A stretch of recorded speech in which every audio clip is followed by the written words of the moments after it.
Pasko na. Ang labing na, no? Ramdam na ramdam na ang Kapaskuhan. Kaya lang, sa bawat pag-ihip ng malamig na hangin, ay tila bang ika'y hinahampas na isang malaking palad. Palad na pinapaalala sa'yo na mag-isa ka lang ngayong Pasko. Iniwan ka na ng jowa mo.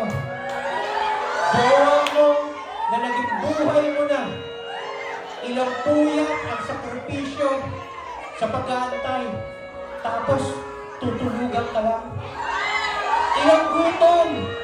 Ilang gutom na tiniis para lang mabilan ng regalo sa anibersaryo nyo. At ilang beses sumuway sa magulang para lang sa kanya. Pero ngayon, nasaan na siya?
Sa bawat pag-uwi sa tahanan, ika'y nalulubay.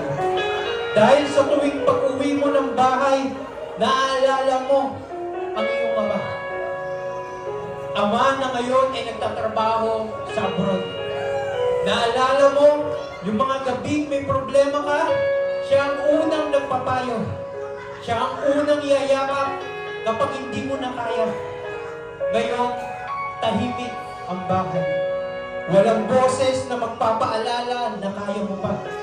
Walang bisig na magpapatibay sa'yo kapag gusto mo nang sumuko.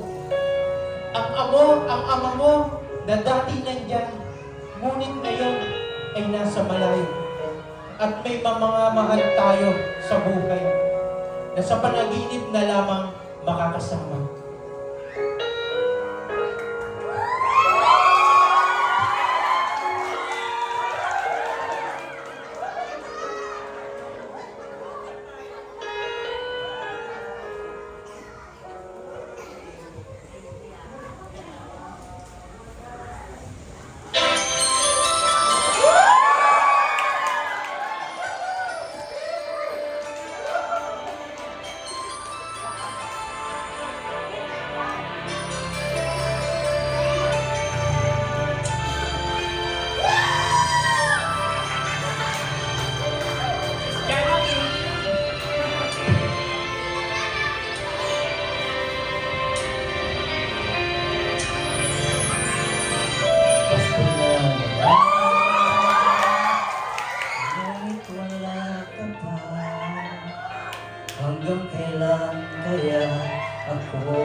Kapatid, halika dito. Mali ang pagkakaintindi mo sa araw ng Pasko. Ang Pasko ay hindi kwento ng nanakit sa'yo. Hindi ito kwento na nang iwan ng sugat na hindi na naghilom. Ang Pasko ay kwento ng pag-asa, ng liwanag na sumisilip kahit sa pinakamadilim na gabi. Kwento ito ng kapatawaran, ng pag-ibig na hindi humihingi ng kapalit. Kapatid, huwag mong hayaang ang sakit ang magdikta ng iyong damdamin. Huwag mong hayaang ang sugat ang maging dahilan para hindi mo maramdaman ang pag-ibig. Dahil ang Pasko ay hindi tungkol sa kanila. Tungkol ito sa Diyos na tumutulong sa pagbangon mo mula sa pagkadapa. Kaya ngayong Pasko, bitawan mo ang bigat. Yakapin mo ang liwanag dahil sa bawat paghinga, may bagong simula. At sa bawat simula, may pag-ibig na nag-aantay.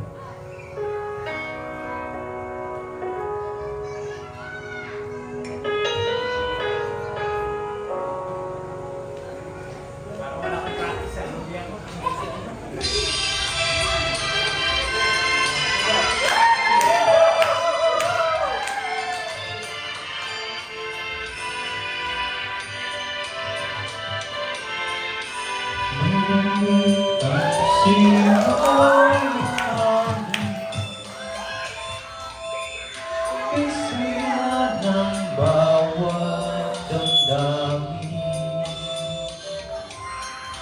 ang tibok ng puso sa dibdib,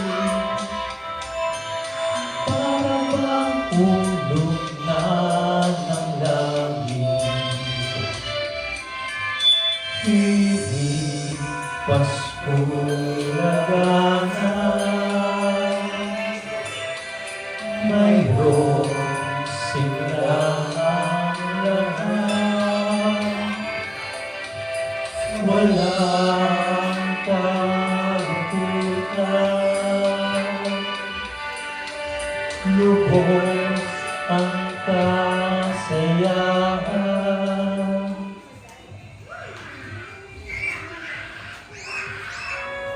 Sa araw ng Pasko, hayaang mapawi ang luha ng bawat pusong sugatan. Kung may bigat sa dibdib at lungkot sa damdamin, Pasko ang paalala na hindi tayo nag-iisa. Wala nang dapat ikalungkot sa araw ng Pasko dahil ang pag-asa sa buhay ay makakamit mo. Kapag si Kristo ang sentro ng Pasko, naroon ang himala ng kapatawaran at pagmamahalan. Lubos ang kasiyahan sa araw ng Kapaskuhan. Sumisibol ang ligaya sa puso ng bawat isa. Sa kislap ng mga ilaw at sa mga awitan, napupuno ang pag-ibig ng buong sambayan. Ang Pasko'y paalala ng pagmamahal ng Diyos na sa sabsaban si Jesus ay isinilang. Ito ang tunay na diwa ng Pasko. Magkakalapit man o magkakalayo tayo, sa Christ Empowered Church ay isang pamilya tayo.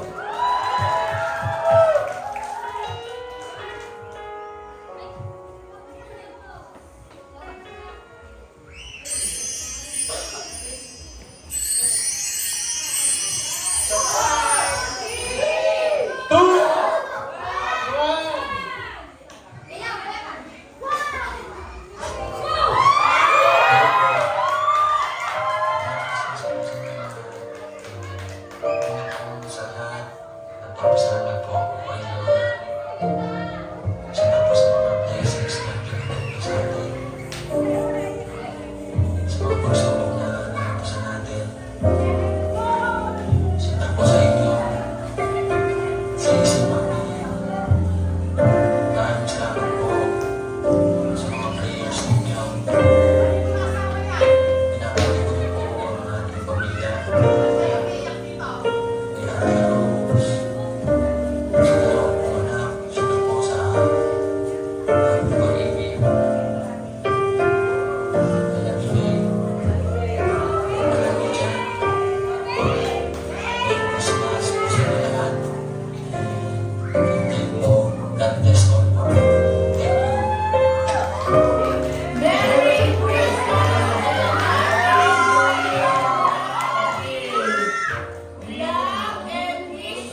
na.